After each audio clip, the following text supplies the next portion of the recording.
À travers ces champs de tomates, des agriculteurs pas comme les autres. Ces hommes et ces femmes habillés en cow-boys sont venus prêter main forte aux exploitations agricoles israéliennes.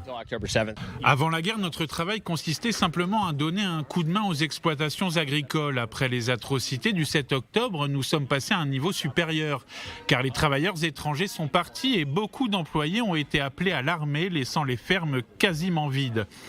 Donc la mission du jour, c'est de finir de cueillir les tomates mûres et de faire des nœuds avec pour pouvoir préparer les nouvelles cultures. Joshua Waller et sa famille sont des fermiers chrétiens du Tennessee qui ont déménagé en Israël il y a 14 ans.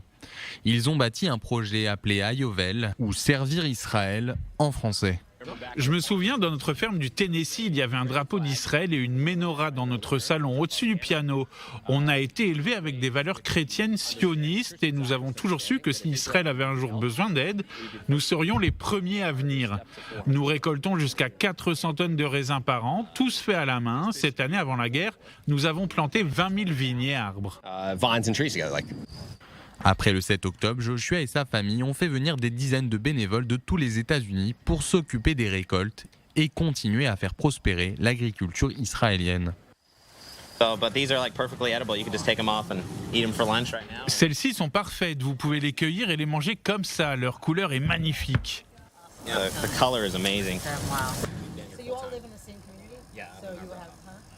C'est une part importante de la nation d'Israël et pourtant c'est quelque chose qui se perd ailleurs dans le monde. Le retour à la terre et le fait de planter sa propre nourriture.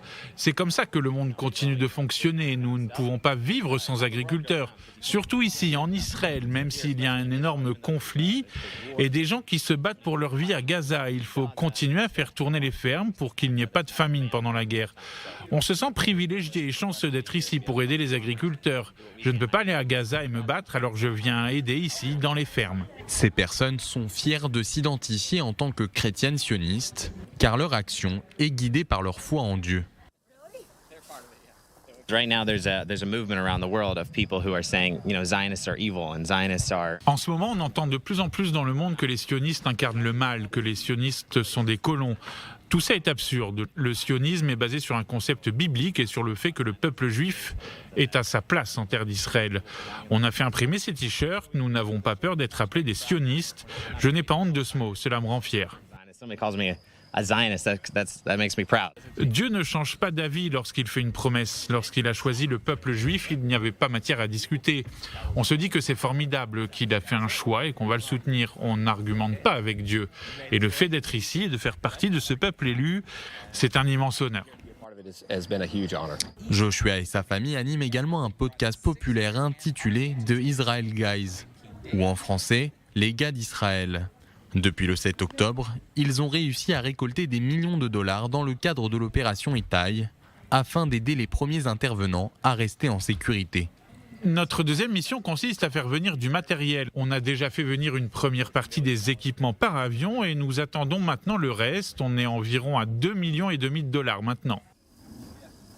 Lorsqu'on lui demande quel est le message qu'il souhaite adresser aux millions de personnes qui tiennent des propos antisémites à travers le monde, Joshua répond avec une célèbre citation de Mark Twain. Qu'est-ce que Mark Twain a dit? Dites-nous.